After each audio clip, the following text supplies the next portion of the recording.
नमस्कार छात्रों, फिर से एक बार आप सभी का स्वागत है। हम दूसरे सत्र के अंतर्गत हमारे पाठ्यक्रम में लगाई हुई जो पहली कहानी है मलबे का मालिक, जिसको मोहन राकेश जी ने लिखा है, इसकी कथा वस्तु क्रमशः देख रहे हैं। अब तक हमने रखा पहलवान और गनी मियाँ के बीच जो भी कुछ संवाद चल रहा है यहाँ तक आए थे, और गनी मियाँ जो है अपने जो जले हुए घर के खंडहर तक या मलबे तक पहुँचे हैं, और वहाँ पे रखा पहलवान पीपल के पेड़ के नीचे चबूतरे पर सोया हुआ था। और गनी मियाँ को आते देख वो भी थोड़ा सा सहमा सा गया है, और उनके बीच में ये थोड़ी सी बातें चल रही है, वहाँ तक आ गए हैं। और गनी मियाँ अब रखे पहलवान के सामने जो है खड़े हैं और वो उसके साथ कुछ बोलना चाह रहे हैं। तो वहाँ तक हम आए थे, आगे की बात हम क्रमशः देखेंगे। देखिए, गनी ने कुएं की सील पर बैठकर कहा, देख रखे पहलवान, क्या से क्या हो गया है। भरा पूरा घर छोड़कर गया था और आज यहाँ पर मिट्टी देखने आया हूँ। बसे घर की आज यही निशानी रह गई है। तू सच पूछे तो मेरा यह मिट्टी भी छोड़कर जाने का मन नहीं करता। और उसकी आंखें फिर छलछलाई। अब गनी मियाँ जो है बिखरे हुए खंडर को देखकर, मलबे को देखकर बहुत अफसोस व्यक्त कर रहे हैं, बहुत ही दुख व्यक्त कर रहे हैं, और उस रखे पहलवान को ही कह रहे हैं, कितना हमारा भरा पूरा घर था और आज मैं इतने सालों बाद इस मिट्टी को, खंडहर को देखने यहाँ पे आया हूँ। और गनी मियाँ कह रहे हैं कि सच कहे तो मुझे इस मिट्टी को छोड़कर भी जाने का मन नहीं कर रहा, लेकिन क्या करे, वो मजबूर है। तो इस तरह से वो रोने लगते हैं, उनकी आंखें भर आ जाती है, छलछला जाती है। पहलवान ने अपनी टांगे समेट ली और आंगोचा कुएं की मुंडेर से उठाकर कंधे पर डाल लिया।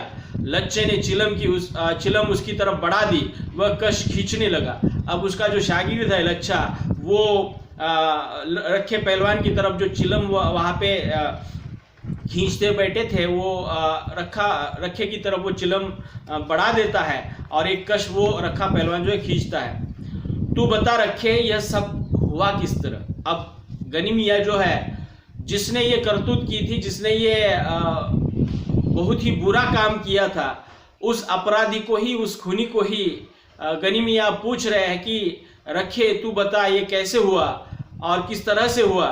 गनी किसी तरह अपने आंसू रोककर बोला, तुम लोग उसके पास थे, सब में भाई भाई की सी मोहब्बत थी। अगर वह चाहता तो तुम में से किसी के घर में भी नहीं छुप सकता था क्या? उसमें इतनी भी समझदारी नहीं थी क्या? अर्थात गनी मियाँ जो है रखे पहलवान को पूछ रहे हैं कि तुम सब जो दोस्त थे और सब में भाई भाई सा रिश्ता था, मोहब्बत भी उसी प्रकार की थी, क्या वो तुम्हारे घर में नहीं छुप सकता था? क्या इतनी समझदारी भी उसे नहीं थी? आखिर ये हुआ कैसे? अर्थात जो घटना घटित हुई थी उसके वो जानना चाहते हैं। ऐसे ही है, रखे को स्वयं लगा कि उसके आवाज में एक स्वाभाविक सी गूंज है। अर्थात ये रखा भी जो है उसके ऊपर ज्यादा न बोलते हुए कहता है कि ऐसे ही हुआ है, और रखे को स्वयं की जो आवाज है वो थोड़ी सी अस्वाभाविक सी गूंज उसमें सुनाई दी। उसके होठ गाड़ी लार से चिपक गए थे। अर्थात जिस घटना का पूरा जिम्मेदार जो है वो रखा पहलवान है, अब थोड़ा सा गनी मियाँ के सामने जो है घबरा रहा है और उसके ओठ गाड़ी लार से चिपक गए थे। मूंछों के नीचे से पसीना उसके ओठों पर आ रहा था। अब थोड़ा सा वो पसीने से तरबतर होने लगा है और उसके चेहरे पर जो पसीना आ गया है वो अब होठों पर आ रहा था। उसे माथे पर किसी चीज का दबाव महसूस हो रहा था और उसकी रीढ़ की हड्डी सहारा चाह रही थी। अब थोड़ा सा गनी मियाँ जो है वहाँ पे घबरा गया है, उसके माथे पर थोड़ा सा दबाव महसूस हो रहा है और वो जो है बैठने के लिए उसकी रीढ़ की हड्डी जो है वो सहारा चाह रही थी। अर्थात वो उसके पैर जो है गनी मियाँ के सामने कांप रहे थे और उसके हाथों के द्वारा जो हुआ अपराध है, उस अपराध बोध के कारण वो अब डर रहा है, उसके पैर थरथरा रहे हैं और वो बैठने के लिए सहारा लेने की कोशिश कर रहा है। अब उसी हालात में जो है रखा पहलवान जो है गनी मियाँ को पूछता है, पाकिस्तान में तुम लोगों के क्या हाल है? रखे पहलवान गनी मियां को पूछ रहा है, पाकिस्तान में तुम गए हो तो वहां पे तुम लोगों के क्या हाल है? उसने पूछा। गली की नसों में एक तनाव सा आ गया, मतलब उसके गले की नसों में एक तनाव सा आ गया था। उसने अंगोछे से बगलों का पसीना पोंछा और गले का झाग मुंह से खींचकर गली में थूक दिया। अर्थात वो अब पसीने से तरबतर हो रहा है, उसके मुंह में झाग जो आ रहा है और वो वहां पर ही थूक देता है। फिर गनी मियां को जो पूछा गया था उसके जवाब में वो कहते हैं, क्या हाल बताओ रखे? गनी दोनों हाथों से छड़ी पर बोझ डालकर झुकता हुआ बोला, मेरा हाल तो मेरा खुदा ही जानता है। चिराग वहां साथ होता तो और बात थी, लेकिन मैं वहां पे अकेला हूं। मैंने उसे कितना समझाया था कि मेरे साथ चला चल, पर वह जिद पर अड़ा रहा कि नया मकान छोड़कर नहीं जाऊंगा। अर्थात चिरागुद्दीन ने जो नया मकान बनवाया था उस नए मकान को छोड़कर वो पाकिस्तान जाने के लिए तैयार नहीं था। यह अपनी गली है, यहाँ कोई खतरा नहीं है। जिस दिन वो गनी मियाँ चिरागुद्दीन को चलने के लिए कह रहे थे तो उसी दिन जो है चिरागुद्दीन जो है गनी मियाँ को समझा रहे थे कि यह अपनी गली है, यहाँ कोई खतरा नहीं है। भोले कबूतर ने यह नहीं सोचा कि गली में खतरा न हो, पर बाहर से तो खतरा आ सकता है। अर्थात उसको इतनी समझ नहीं थी कि उसको तो पता था कि पास पड़ोस के लोगों से तो हमें खतरा नहीं है, लेकिन बाहर से जो आएंगे लोग उनसे तो खतरा उसको बन सकता है। मकान की रखवाली के लिए चारों ने अपनी जान दे दी। अर्थात नया मकान जो बनवाया था, और नया मकान किसी को प्रिय नहीं होता, तो उस तरह से इन चारों ने, अर्थात चिरागुद्दीन ने, उसके पत्नी ने और चिराग के दो बेटियों ने घर की रखवाली के लिए जान दे दी। रखे उसे तेरा भरोसा था, कहता था कि रखे के सहारे मेरा यहाँ कोई कुछ नहीं बिगाड़ सकता। अर्थात यहाँ पे मेरा दोस्त जो है रखा पहलवान है, अगर रखा पहलवान मेरे साथ है तो मेरा यहाँ पे कोई कुछ नहीं बिगाड़ सकता। मगर जब जान पर आई तो रखे ने रोके न रुकी। अर्थात उसकी जान ही जाने वाली थी, तब रखे से कहाँ रुकने वाली थी? अर्थात रखे के रोके से न रुकी। अर्थात उसकी उसका समय ही आ गया था, ऐसा गनी मियाँ जो है अपने आप को समझा रहे हैं।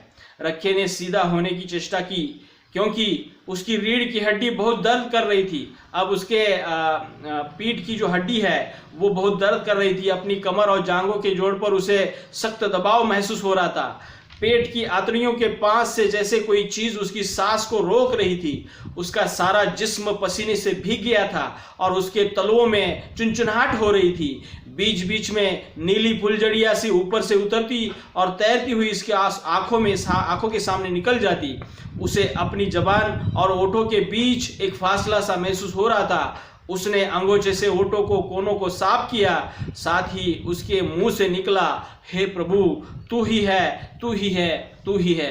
अर्थात कर्ता धर्ता या कर्ता कर्विता जिसको हम कहते हैं, तो ये प्रभु के ऊपर अब रखा पहलवान जो है ये सभी बातें छोड़ रहा है और प्रभु की ओर इशारा करते हुए, हे प्रभु, तू ही है, तू ही है। इस प्रकार मतलब उसके शरीर में जो दर्द हो रहा था, पसीने से वो तरबतर हो रहा था, घबराहट के कारण वो थरथरा रहा था। अब वो जो है गनी मियाँ के सामने उस हालात में खड़ा है और उसी में वो बोलता है कि हे प्रभु, तू ही है, तू ही है, तू ही है। गनी ने देखा कि पहलवान के ओठ सूख रहे हैं, उसकी आंखों के गिर्द दायरे गहरे हो गए हैं। वह उसके कंधे पर हाथ रखकर बोला, जो होना था हो गया रखिया, उसे अब कोई लौटा थोड़ी सकता है। अब देखिएगा कि जिसने ये करतूत की थी, जिसने ये अपराध किया था, उसको ही गनी मियाँ जो है उनको कुछ पता न होने के कारण रखे को ही समझा रहे हैं। आखिरकार गनी मियाँ का बेटा वहां पे चला गया था, उसका परिवार तबाह हो गया था, घर जला दिया गया था, और उसी समझदारी के साथ गनी मियाँ जो है रखे के सूखे होठों को देखकर उसको कह रहे हैं, जो होना था हो गया रखिया, उसे अब कोई लौटा थोड़ी सकता है। खुदा नेक की नेकी बनाए रखे और बद की बदी माफ करे। अर्थात अब गनी मियाँ जो है बड़े समझदारी से, बड़े दिल से जो है खुदा को प्रार्थना कर रहे हैं, कह रहे हैं कि नेकी की नेकी बरकरार रखे और बद की बदी जो है माफ करे। इसका मतलब है जो अच्छा है उसकी अच्छाई बरकरार रहे और जो बुरा है उसको भी खुदा माफ करे। मैंने आकर तुम लोगों को देख लिया, सो समझूंगा कि चिराग को देख लिया। अब गनी मियाँ जो है वहां पे कह रहे हैं कि मैंने तुम लोगों को देखा, अब मुझे लगने लगा कि मैंने अपने चिराग को देख लिया। अल्लाह तुम्हें सेहतमंद रखे। अब देखिएगा इतना दरिया दिल इंसान जो है अपने बेटी की जिसने जान ली है उसको ही वो आशीष दे रहे, कह रहे अल्लाह तुम्हें सेहतमंद रखे। और वह छड़ी के सहारे उठ खड़ा हुआ, चलते हुए उसने कहा अच्छा रखे पहलवान। अब वहां से गनी मियाँ जो है चलने को तैयार हो रहे थे, अपने हाथ की छड़ी लेकर वो चलते हुए कहते हैं अच्छा रखे पहलवान। तो रखे के गले से मध्यम सी आवाज निकली, अंगोचा लिए हुए उसके दोनों हाथ जुड़ गए। गनी हसरत भरी नजर से आसपास देखता हुआ धीरे धीरे गली से बाहर चला गया। अब देखिएगा वहां पे क्या हुआ है कि वहां रखे पहलवान ने उन मध्यम सी आवाज निकाली और अंगोचा लिए उसके दोनों हाथ जुड़ गए और अंगोचा हाथ में लेकर जो है उसके हाथ गनी मियाँ के सामने जुड़ जाते हैं। मान लीजिएगा कि उसको अपराध बोध हो गया है, माफी की क्षमा याचना जो है वो यहाँ पे मांगने की कोशिश कर रहा है और उसके हाथ जुड़ गए हैं। गनी हसरत भरी नजर से अब अफसोस व्यक्त करते हुए गनी मियाँ जो है आसपास देखता हुआ धीरे धीरे गली से बाहर चला गया। अब देखिएगा यहाँ से अब जो मलबा बिखरा हुआ था वहां से गनी मियाँ अब गली से बाहर चले गए हैं। अब उसके बाद क्या होता है, ऊपर खिड़कियों में थोड़ी देर चहमी की चल रही कि मनोरी के गली से बाहर निकलकर जरूर गनी को सब कुछ बता दिया होगा कि गनी के सामने रखे का तालू कैसे खुश्क हो गया था। रखा अब किस मुंह से लोगों को मलबे पर गाय बांधने से रोकेगा।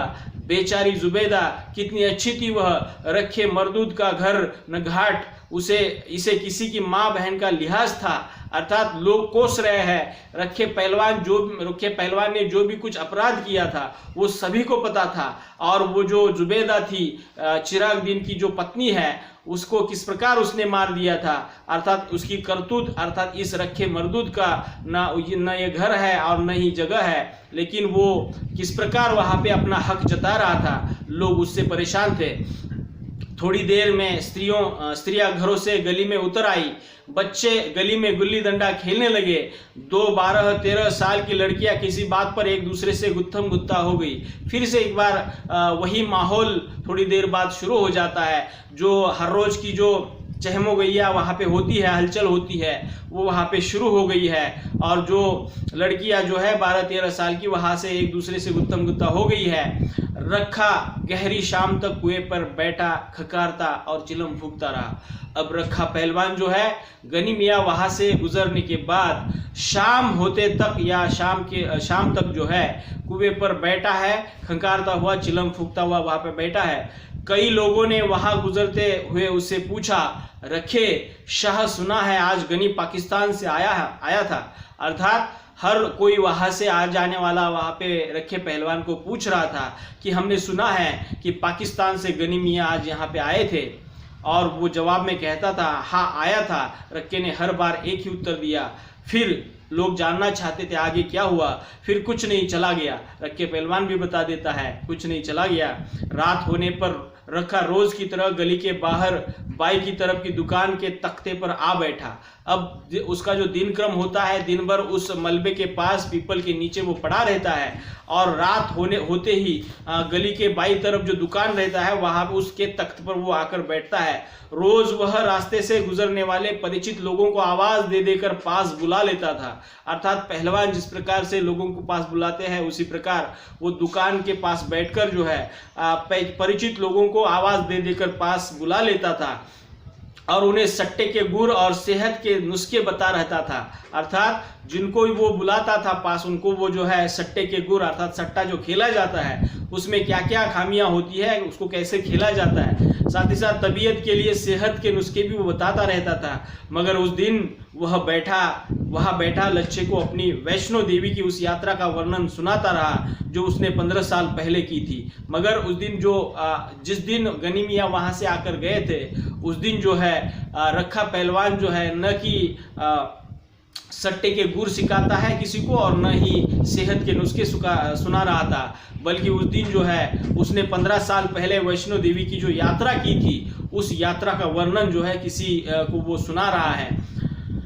लच्छे को भेजकर वह गली में आया तो मलबे के पास लोकू पंडित की भैंस देखकर वह आदत के मुताबिक उसे धक्के दे देकर हटाने लगा, तत तत तत कहते हुए। अर्थात वहां से वो लच्छा उसके साथ, उसका जो शागिर्द है, उसका शिष्य जो है उसके साथ था, उसको वो भेज देता है और बाद में जो है रखा पहलवान वहां पे वापिस उसी मलबे के पास वहां पे आ जाता है और लोकू पंडित ने वहां पे अपनी भैंस जो है उस मलबे के पास वहां पे बांध दी थी और आदत के मुताबिक जो है वह फिर से एक बार उस बांधी हुई भैंस को जो है वहां से धक्के दे देकर वहां से हटाने लगता है। भैंस को हटाकर सुस्ताने के लिए मलबे के चौखट पर बैठ गया। अब वहां से उसने भैंस को हटा दिया है और उसी मलबे के चौखट पर वहां पे बैठ जाता है। गली उस समय सुनसान थी, अर्थात उस समय अंधेरा छाया हुआ था, गली में कोई नहीं था और कमेटी की बत्ती न होने से वह शाम से ही अंधेरा हो जाता था। अर्थात जो स्ट्रीट लाइट होती है, रास्ते पर लगे हुई जो लाइट होती है, वो बत्ती न होने के कारण शाम से वहाँ पे अंधेरा छा जाता था। मलबे के नीचे नाली का पानी हल्की आवाज़ करता बह रहा था, अर्थात मलबे के पास जो नाली थी वहाँ से पानी जो है धीरे से आवाज़ करते हुए बह रहा था। रात की खामोशी को काटती हुई कई तरह की हल्की हल्की आवाज़ें मलबे की मिट्टी में से सुनाई दे रही थी। अर्थात वो जो मलबा ही था, खंडहरी था, तो हम सभी जानते हैं कि मलबे के अंदर, खंडहर के भीतर जो है तो विभिन्न प्रकार की आवाज़ें चू चू करके हुए, चिक चिक करते हुए, किर प्रकार की आवाज़ें हैं वहाँ से निकल रही थी। एक भटका हुआ कौवा न जाने कहाँ से उड़कर चौखट पर आकर बैठ गया।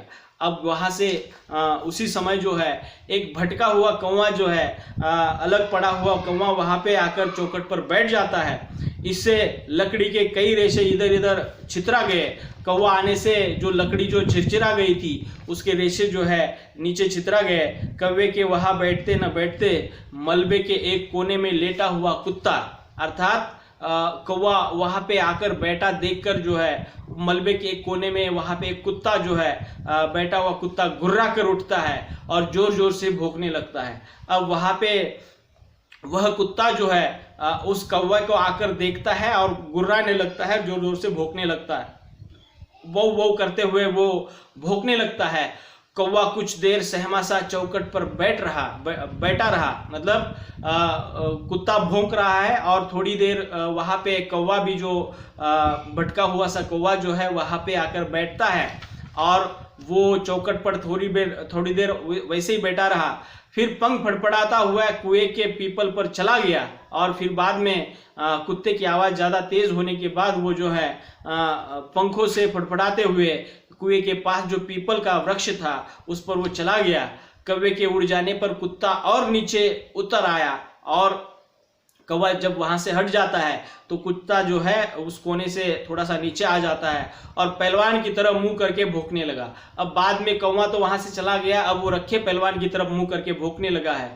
पहलवान ने उसे हटाने के लिए भारी आवाज में बोला और उसको वो हटाने लगा है, उस कुत्ते को वो हटाने लगा है, मगर कुत्ता और पास आकर भौंकने लगा। और देखिए कौवा आने के बाद कुत्ते ने भौंकना शुरू किया था। कौवा वहां से उठकर पीपल के पेड़ पर चला जाता है।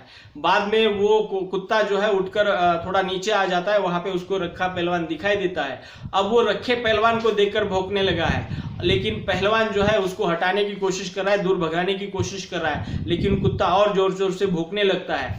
पहलवान ने एक ढेला उठाकर कुत्ते की तरफ फेंका। उसी मलबे में से एक ढेला जो है वो उसने उठाया और उस भौंकते हुए कुत्ते की तरफ फेंक दिया। कुत्ता थोड़ा पीछे हट गया पर उसका भौंकना बंद नहीं हुआ। अब भले ही उसने वो ढेला उठाकर उसकी तरफ फेंक दिया था, लेकिन कुत्ते ने जो है वो थोड़ा पीछे हट गया, लेकिन उसने भौंकना बंद नहीं किया। पहलवान कुत्ते को माँ की गाली देकर वहां से उठ खड़ा हुआ और धीरे धीरे जाकर कुएं की सिल पर लेट गया। अब वहां से उस मलबे के पास से जो है उस कुत्ते के भौंकने के कारण पहलवान वहां से उसको गाली देकर वहां से उठ खड़ा हो जाता है और धीरे धीरे जाकर जहां पर वो हर रोज बैठता है कुएं के सिल पर लेट गया। उसके वहां से हटते ही कुत्ता गली में उतर आया। अब वहां से पहलवान चले जाने के बाद जो है कुत्ता भी अपनी गली में वहां पे उतर आ जाता है और कुएं की तरफ मुंह करके भौंकने लगता है। अब वहां पे रखा पहलवान जिस कुएं की तरफ गया था उसकी तरफ मुंह करके वो कुत्ता वहां पे अब उसको भौंकने लगता है। काफी देर भौंकने के बाद जब उसे गली में कोई प्राणी चलता फिरता नजर नहीं आया और वो कुत्ता जो है कुएं की तरफ मुंह करके जो है भौंक रहा था। और थोड़ी देर बाद वो देखता है कि गली में कोई भी प्राणी जो है चलता फिरता उसको नजर नहीं आ रहा था। तो वह एक बार कान झटक कर मलबे पर लेट गया और वहां कोने में बैठकर गुर्राने लगा। अब वहां पे ये कहानी यहाँ पे समाप्त होती है कि कोई चलता फिरता गली में आदमी उसको या प्राणी जो है उसको दिखाई नहीं दिया, और इस वजह से वो कुत्ता जो है अपने काम फड़का कर जो है मलबे पर फिर से एक बार आ जाता है और उसी कोने में बैठकर जो है गुर्राने लगता है। और यहाँ पे ये कहानी समाप्त होती है। अब देखिएगा कि इस कहानी का अंत जो है यहाँ पे हुआ है। मैं अगले लेक्चर में इस कहानी के अंत के साथ साथ इस कहानी में लेखक क्या कहना चाहते हैं वो थोड़ी सी बातें आपको आशय के तौर पर इसके उद्देश्य को लेकर मैं आपके सामने विश्लेषित करूंगा। अगले लेक्चर में मैं इस कहानी के कथानकों कथा वस्तु को और विस्तार से लेखक क्या कहना चाहते हैं उसको अपने शब्दों में बताने की कोशिश करूंगा। मिलते हैं अगले लेक्चर में, तब तक के लिए रुकते हैं। धन्यवाद।